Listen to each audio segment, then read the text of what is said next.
Good evening, everyone. Thank you for joining us tonight for another episode of our event series, The Business of.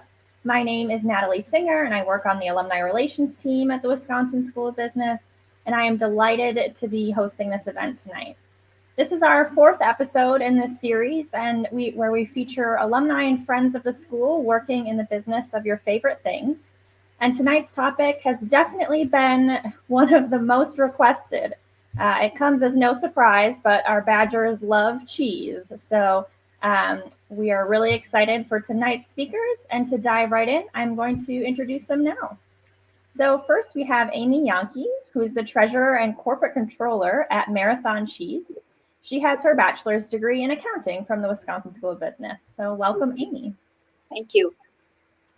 We also have Todd Koss, and Todd is the CEO at Grande Cheese and has his MBA from here at WSB. So good evening, Todd. Thank you, Natalie. All right, and so just thank you both for being here tonight. We love to be able to showcase our alumni and your stories.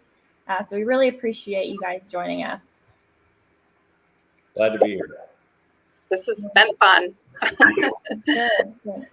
I am really interested in hearing a little bit more about what you guys do. So, your companies are very different, and there's a lot of diverse kind of perspectives based on your roles, but then your companies also are in kind of a surprisingly vast industry. So can you start off and just tell us a little bit about your companies?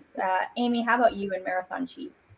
Sure. So contrary to what some people think, here at Marathon Cheese, we don't make cheese.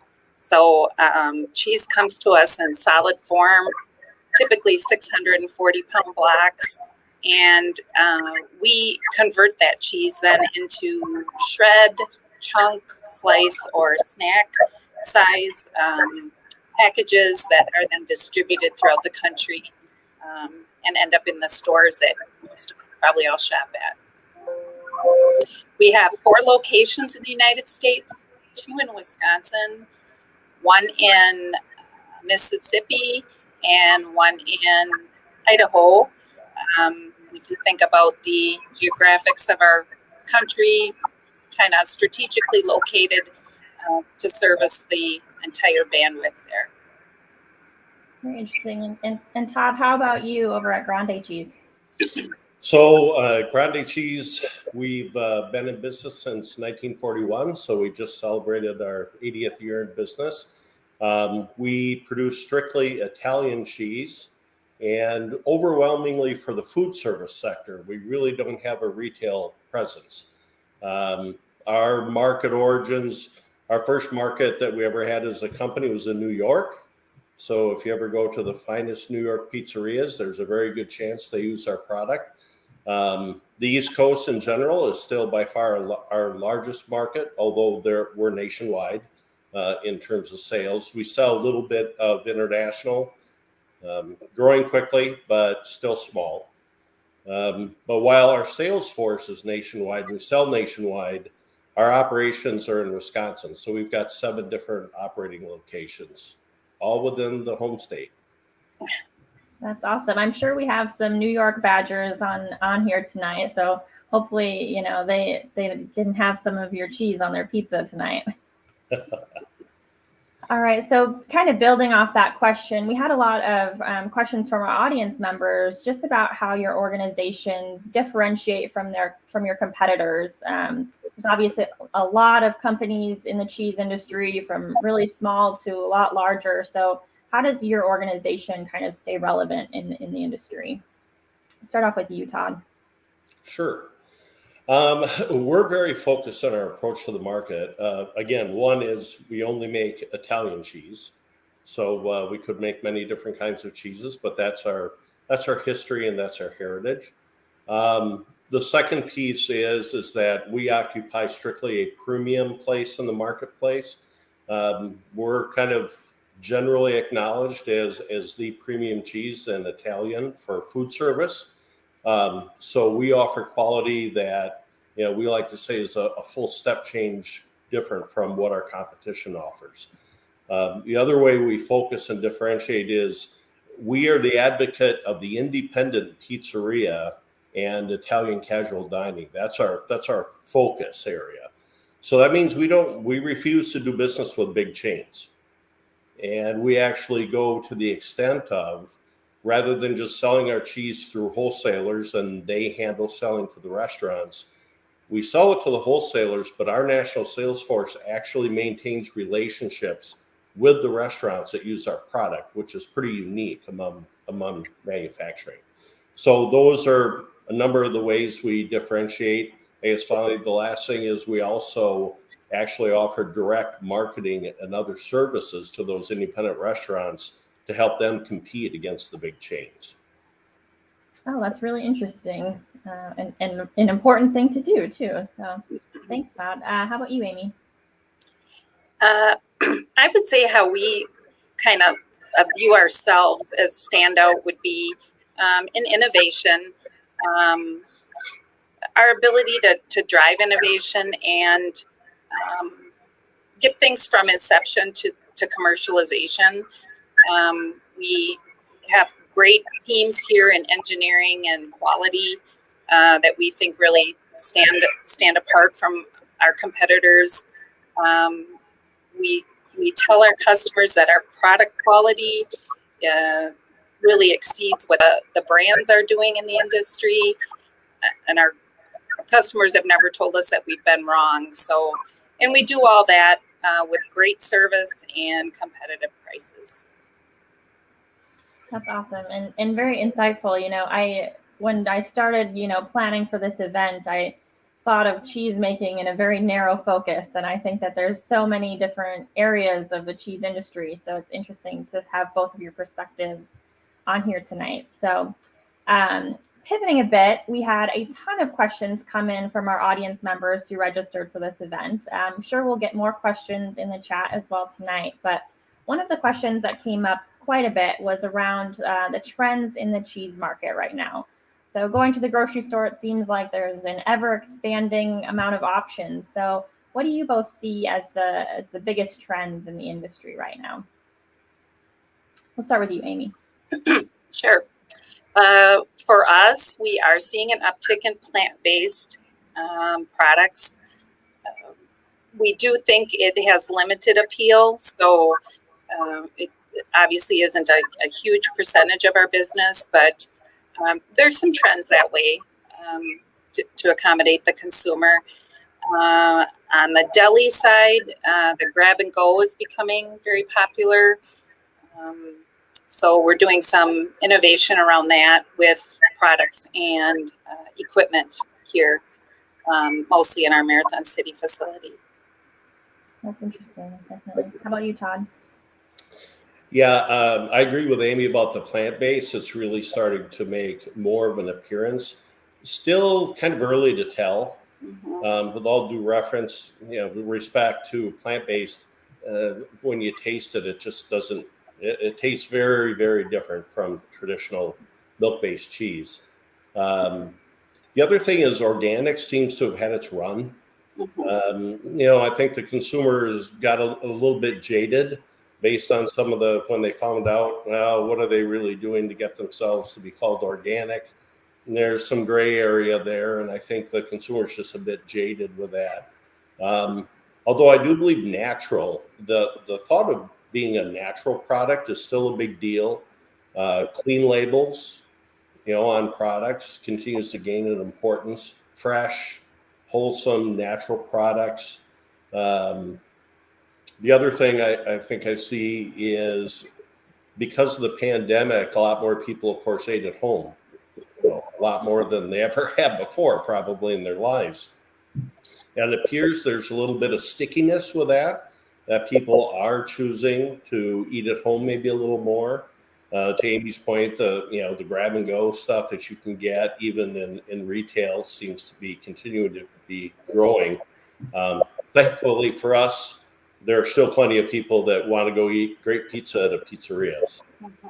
And the other thing I would say is, and this isn't a new trend, but taste still rules. You can make all the claims you want about what the product is made up of, but if the product doesn't taste good, people aren't willing to trade off. That's a really great point. And, as a cheese connoisseur myself, that seems to be the most important in my mind. But you mentioned, Todd, some of the different things happening in the market right now with people, maybe eating at home more. One of the other things that we hear a lot about on the news is around availability. Obviously, this week, cream cheese shortage was across all of the headlines. So what are some of the supply chain issues that are affecting the cheese industry right now? Well, depending on your model, it can vary a little bit, but I can tell you from Grande's perspective, we're having some of the issues that are universal, which is, it's hard to get materials, and you name it, it's hard to get it. Packaging, corrugate, plastic film, parts for equipment. When we have downtime at our plants to try and get repair and maintenance done, oftentimes we're having to cut what we would normally get done by a third or half because the parts simply haven't come in. So that's extremely tough. The one thing, at least for our model, since we source all of our milk directly from farmers and they're all here in Wisconsin, fortunately, our overwhelming primary ingredient, right? If cheese is made from milk and not much else. And so that's plentiful and it's local. So that helps us. Yeah, my sentiments exactly. We have enough cheese. We aren't having a problem getting cheese, but it's the other ingredients have been worsening. We too buy film, cases, ingredients. We're seeing, lead times almost quadruple what they used to be. It's really hard to forecast on any sort of schedule anybody gives you. So it's been tough. Everybody's working hard here to try to keep everything in the chain. But it's, and then I guess on top of that would be transportation. We're short drivers and trucks, and it seems to be compounding daily. So. Yeah, it seems like no industry is spared these days, and kind of those same issues. Todd, both of you kind of touched on milk being your primary thing. So a lot of our audience was interested in, the agricultural aspect of the cheese industry.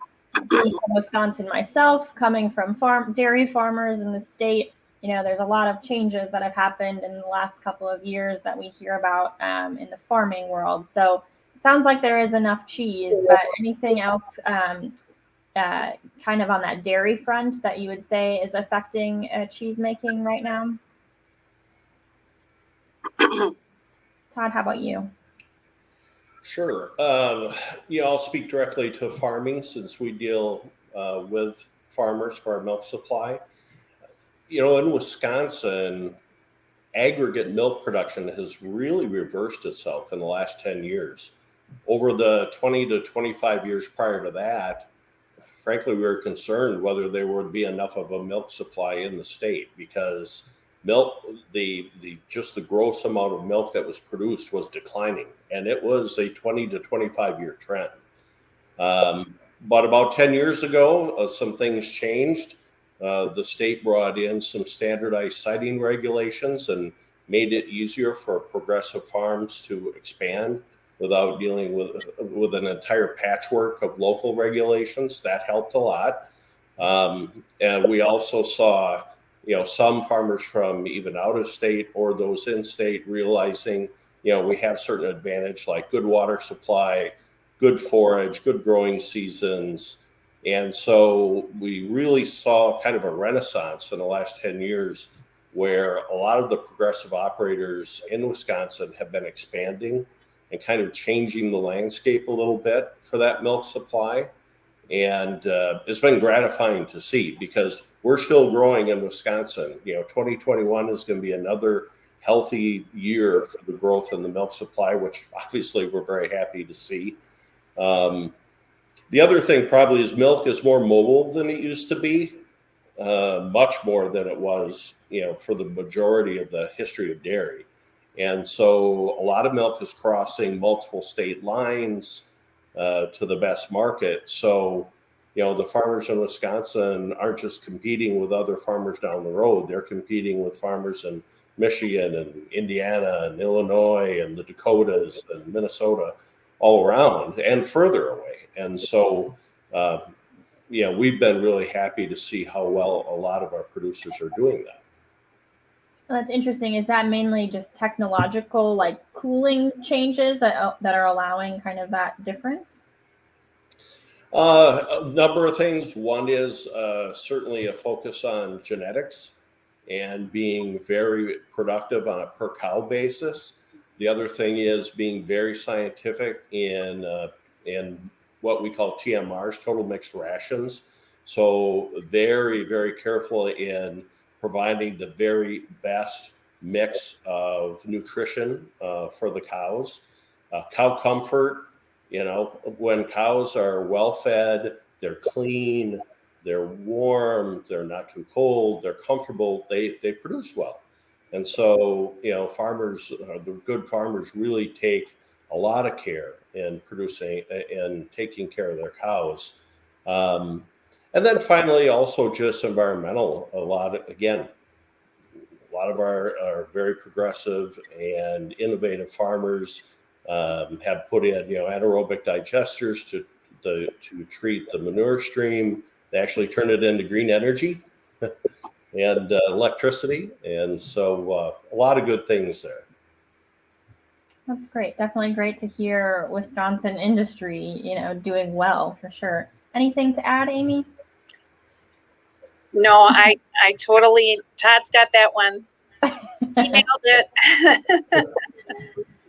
All right. So I think you've both, brushed on some topics about what are currently challenging for your industry. But what do you believe that the greatest challenges are going to be in your industry in the next 5 years? And how do you kind of prepare for that as a company?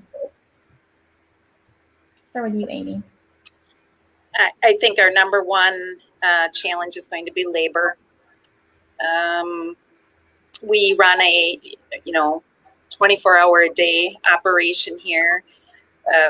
We're finding that people do still want to work, but maybe not third shift anymore. They're not willing to give up a certain kind of lifestyle or time with family to be working the off hours.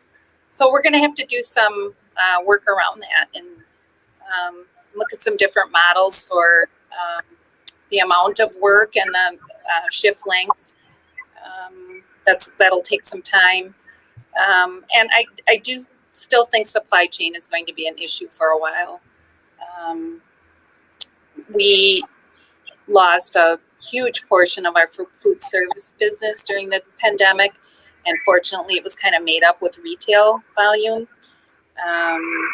And we really aren't seeing the food service come back to levels it was pre-pandemic, which kind of tells us our model may need to change internally with being prepared for more retail type innovation. So a couple challenges I see in the next 5 years. Kind of a follow-up on that. Someone in the chat is asking, when will the Marathon Cheese store be open to the public again? Any insight on if people can come to your site and get cheese anytime soon? We are hoping to be open in the spring. And when we do that, it'll be a brand new cheese store. So it's under construction right now. In the meantime, if you need cheese, you can reach out to me. I love it. Well, I'm going to have to come up north and get some cheese one of these days. All right. And how about you, Todd? What do you think the top challenges are going to be? Well, I certainly agree wholeheartedly with Amy about labor. We're fighting demographics here. The population in Wisconsin is getting older. The labor pool is shrinking, and we have to do something about that. So this has been a long time coming. I can still remember reading a report 10 years ago that warned about the labor pool shrinking, and unfortunately, we just didn't do a great job collectively as a state in addressing that. So it really basically, you have to operate on a couple of different levels. One is within this kind of labor market that we project for the next few years. One, companies have to, like Grande, have to make sure that we're doing everything we can to be an employer of choice in the existing market. Some of the things that Amy reflected on, adding flexibility to what previously had been fairly rigid shift schedules. And there are a myriad of other things, right? Problem is that's great, but everybody is doing that, right? So the other thing is, collectively trying to act at the state level in partnership with, and with public entities, so state government, trying to attract more labor in from outside the state, because again, otherwise we'll just keep stealing bodies from each other, and that's really not sustainable long term. Speaking of sustainable, probably sustainability is another challenge going forward. Environmental sustainability continues to get bigger and bigger of an issue for both dairy and including manufacturing, and even the farmers themselves. And I think historically, dairy's just inadvertently gotten a bad rap as not being environmentally friendly.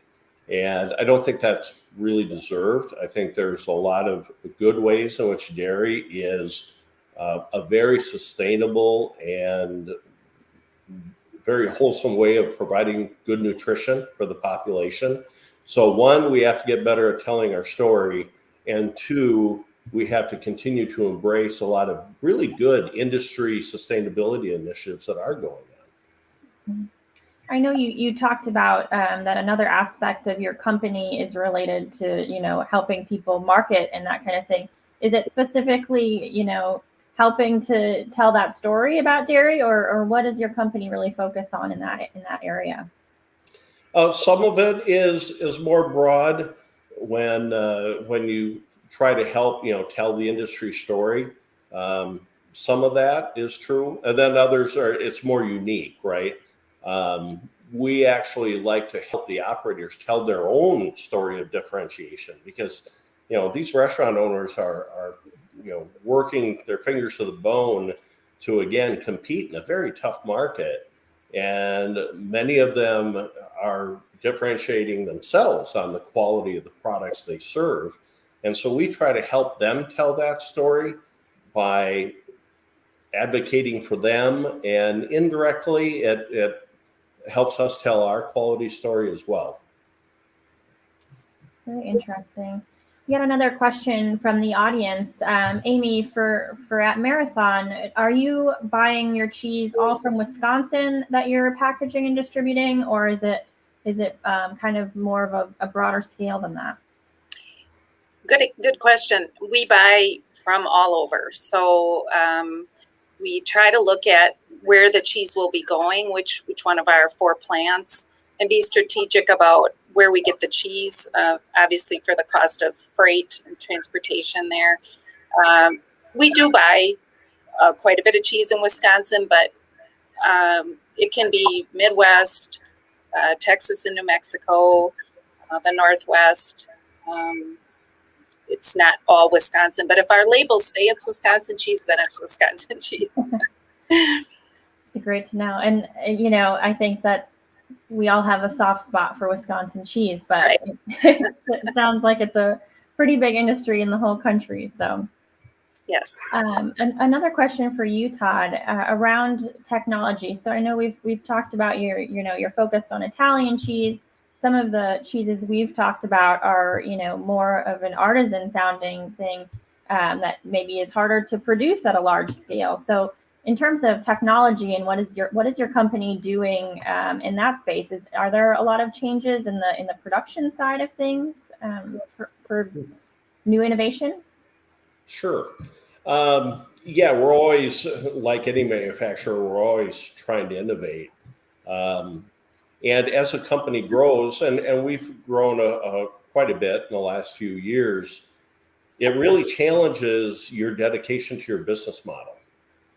Because it's easier to be differentiated when you're artisan and small, and you don't make a huge amount of volume, and you have one facility maybe, and frankly, it's easier, right?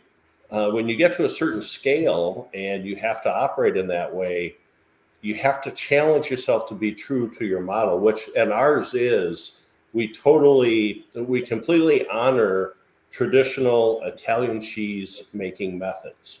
So how do you honor that heritage in a way that uses current technology, right?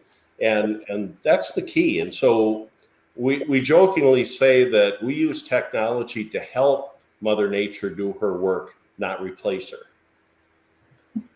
That's a great way to think about it. Yeah.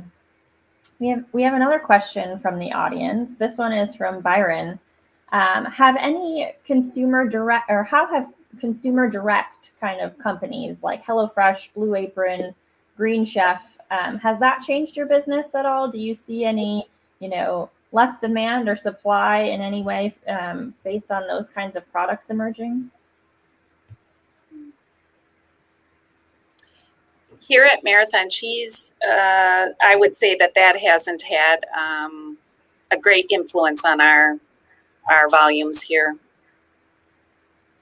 Yeah, I would agree. We don't really do any of that kind of business. So we know what we kind of know through industry reports and what's in the news. Again, it appears to be a little bit of an up and down industry for the meal kit delivery business. One minute they seem to be doing well, the next minute you hear earnings warnings because of volume dropping off. So it's a little bit, again, almost too early to tell on the meal kit delivery aspect of that. Certainly the trends appear to be that through the pandemic and post-pandemic, again, what's sticky and what seems to be going away. One behavior that seems to be more sticky is that consumers are more comfortable buying, especially perishable foods, online. And, again, this is one of these trends that was happening before, but it was small and it was very slow in growth. I think the pandemic simply threw about 5 or 10 years worth of growth on that trend.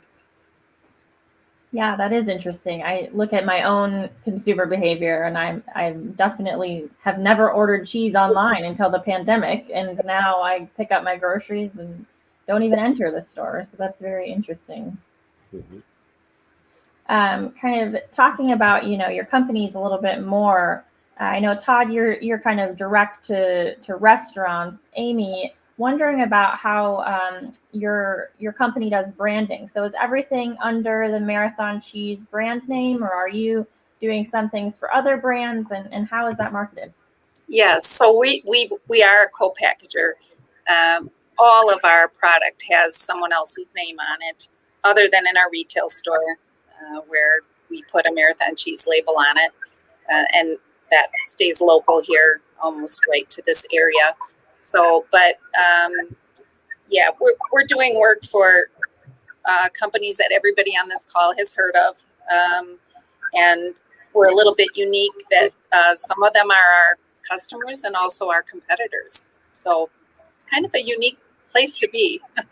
Oh, that's interesting. So they're like more supplementing with what you do, but also doing it themselves? Correct. Mm-hmm. Oh, that's a very interesting place to be, I'm sure.